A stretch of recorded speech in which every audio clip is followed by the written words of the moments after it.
are so many other games coming out in 2016. And I know the ones I'm excited for, primarily Last Guardian. I am super curious how that game is going to turn out after a decade. I don't know that it's going to be amazing, but I know that I'm just endlessly curious. Final Fantasy 15 as well.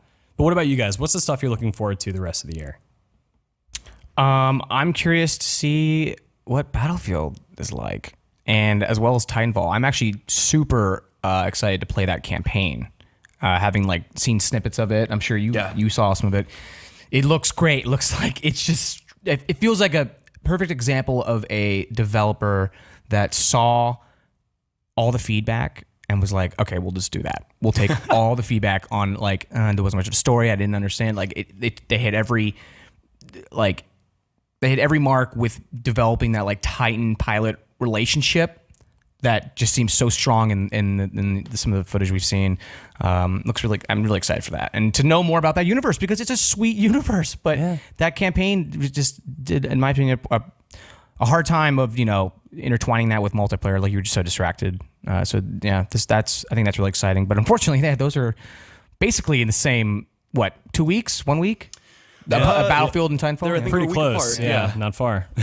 both due out this month. This month in particular is really intense. But yeah, I actually got to play a few hours, 2 or 3 hours of Titanfall's campaign, and yeah, I think your perception is very right. They've dug into the story. They've really fleshed out the relationship between one particular pilot and Titan. I think the most surprising thing about my time with the single player was the fact that you have dialogue options constantly. You're bantering with your Titan BT over the radio or like while you're piloting him, and like he just kind of weighs in with stuff like as you're moving through the level, and you can choose how you respond. You can be kind of snarky, or you can like be nice about things, and it doesn't really direct the story in any way. It's just kind of allowing you to shape that friendship or that partnership in a way that reflects kind of your personality. I thought that was kind of a cool choice. That it's just kind of there for some flavor. It just keeps you engaged. Yeah, exactly. Actually, in my write-up of the single player, I compared it to Firewatch, which is the closest thing I could think of. That it's not so much about, you unlock a different ending if you direct the narrative down this path. It's just you are kind of shaping a relationship, which is really cool. I think they actually have done a pretty good job with it. That portion of the writing was really good. And also, from what I saw as well, was taking different directions of like, are you more into the humor side of a story to be told? Yeah. Choose that path. Or you want to know, maybe you want to know more specifics or more details. It seemed like they were kind of directing those choices in that direction. Yeah. I don't think it runs super deep, but you definitely have some degree of control over how you engage the world. For sure. Yeah. So I'm pretty psyched about the campaign, and actually I've really enjoyed multiplayer as well. I know people weren't super stoked on the beta, but I've now also played like the full competitive suite with all of the Titans in it and a whole bunch of new maps and modes and stuff, and it all kind of comes together in an interesting way. Rob and I have talked about this before. So honestly, I'm pretty psyched about Titanfall. I know people are a little cold on it after having played the beta, but I'm psyched. Having now played quite a bit of it, I'm very excited. Same thing with Gears, actually. I played a lot of Gears. I think that's coming together really well. I really like the direction the team is taking. It seems like they have a firm understanding of the franchise and know when to defer to the legacy of the game and when to kind of push things in a new direction. I had a lot of fun playing the campaign. It felt very much like a Gears campaign of like, this mix of very linear corridor shooting that then opens up into a broader arena, and then like you encounter a set piece moment, and everything is paced very deliberately, and it's very cinematic, and you get these relationship moments between the characters. It's all very, very Gears, and seemed to be pretty well executed, at least the portion that I played. And then the multiplayer as well, drawing a lot from Gears past, but doing new things with it, like super fun. Yeah. I think I'm actually doing a stream of Horde mode tomorrow, so if people want to tune in. Horde mode is a ton of fun. I really like what they've done with that. So Gears is like, God, I think it comes out next week, right? Jeez. Yeah, it's coming up. So I'm psyched for Gears. I'm hoping it's going to be as good as the portions that I've played so far.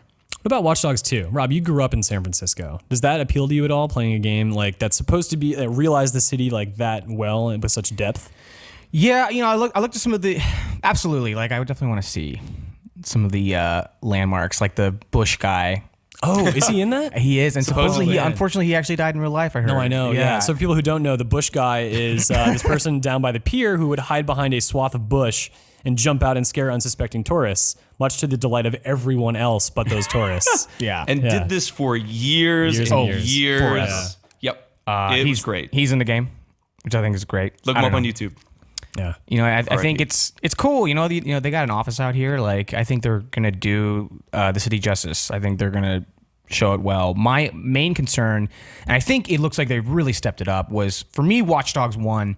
I got, unfortunately, like 3 hours in, and literally lost a craving battle for GTA. Like literally would like put that game down and would like play GTA 5 because that open world for me and the driving, and I feel like it was just not clicking. Like, it wasn't believable, the open world.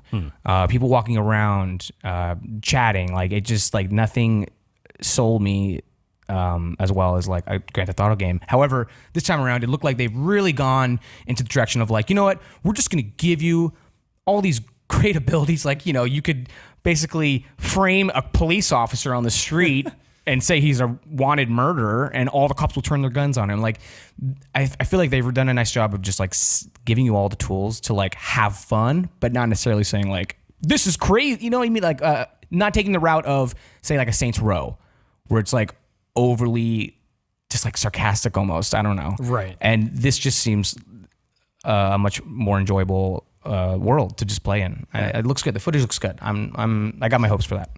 Just seems fun. Like, that's kind of what was missing from the first game. It was so like, even the hero was just this dour, humorless jerk who was just, I mean, and it made sense in the story context. He lost his family and there was this redemption story, but the entire game felt so gray and self-serious that it really was just kind of missing fun. And so I feel like this new world and this new city, new setting, new character, all kind of have at least a degree of fun to it that makes you kind of want to spend time there. I'm a little worried that they're going to go too over the top with like the millennial flavoring, and like there's going to be way too much slang that doesn't quite make sense. I agree. And so I'm a little concerned that that's going to be kind of grating. But outside of that, I'm way more excited about this world and even this game as a whole than I was about the original Watch Dogs. The other thing I would add to what Rob was saying, and I agree with everything he said, I really appreciate that they've made hacking so much more open. It felt like it was, you were very dependent on your environment. Everything was, if you happen to be standing near a particular thing, that's what you could hack. That's what you could use.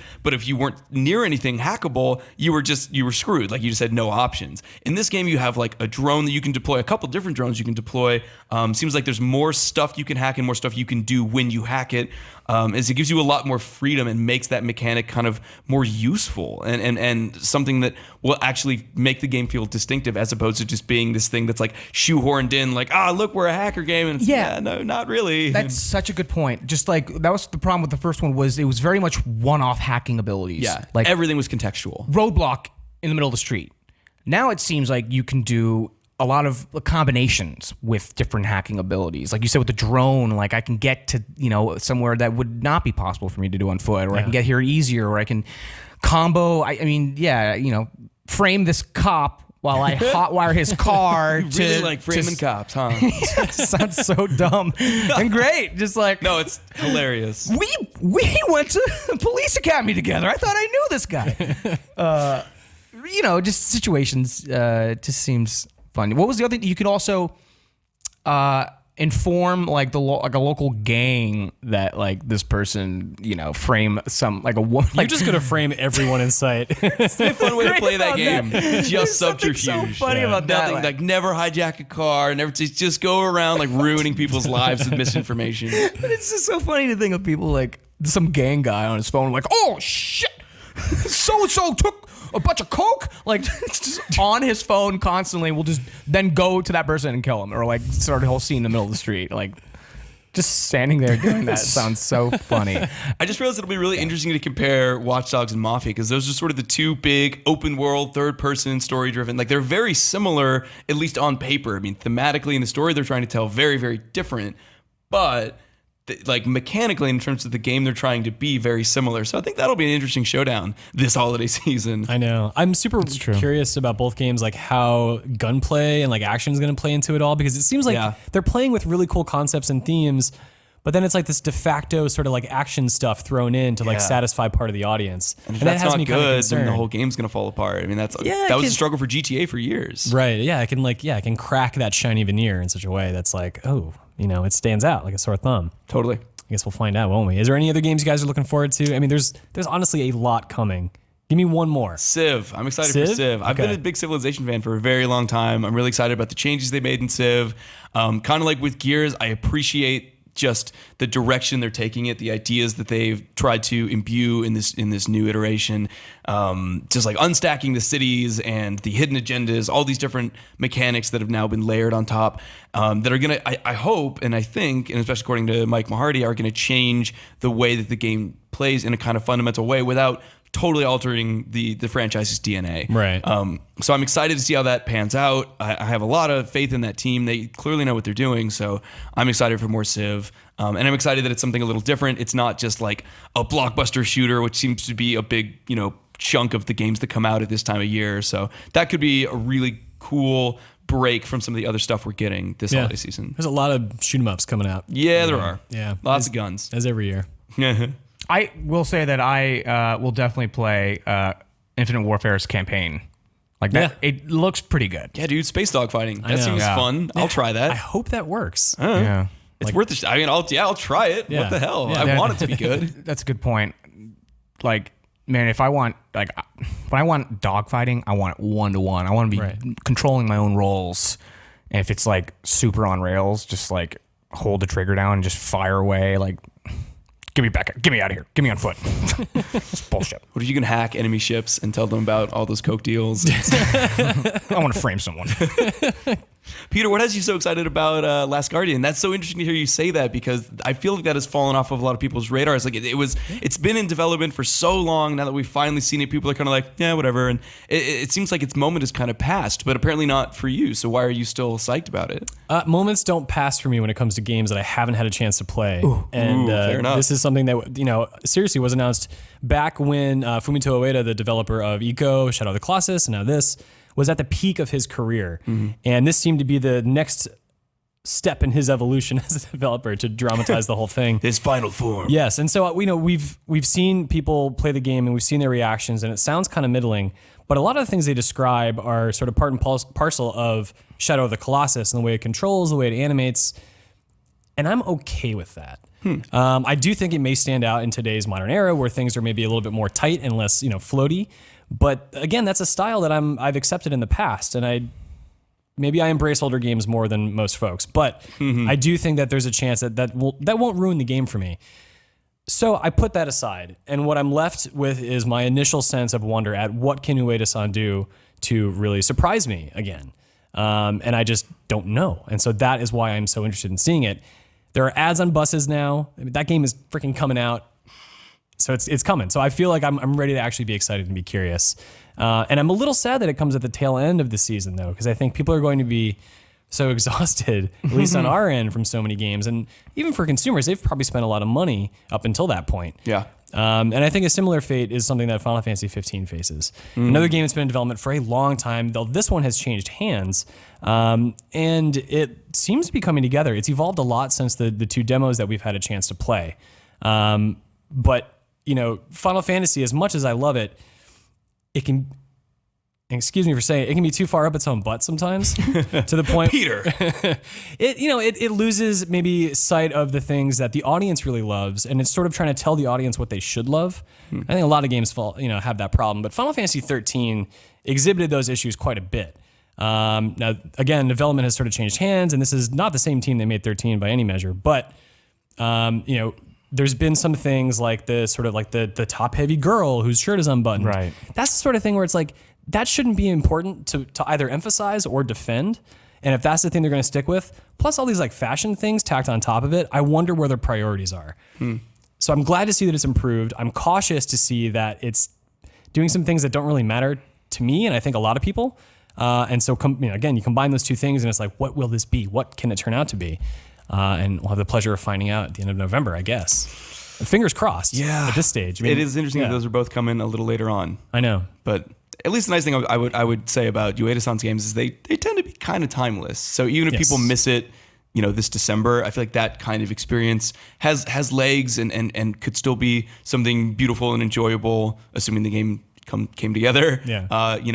Just as much next year as it would be this year. So hopefully, as it should be, right? Yeah. And so hopefully it doesn't get completely overlooked. But even if it does, to some extent, I think that will, as with Shadow of the Colossus, become, at least find a cult following, if nothing else. Yeah. All right, those are the games we are looking forward to throughout the rest of the year. Let us know what you are looking forward to in the comments below.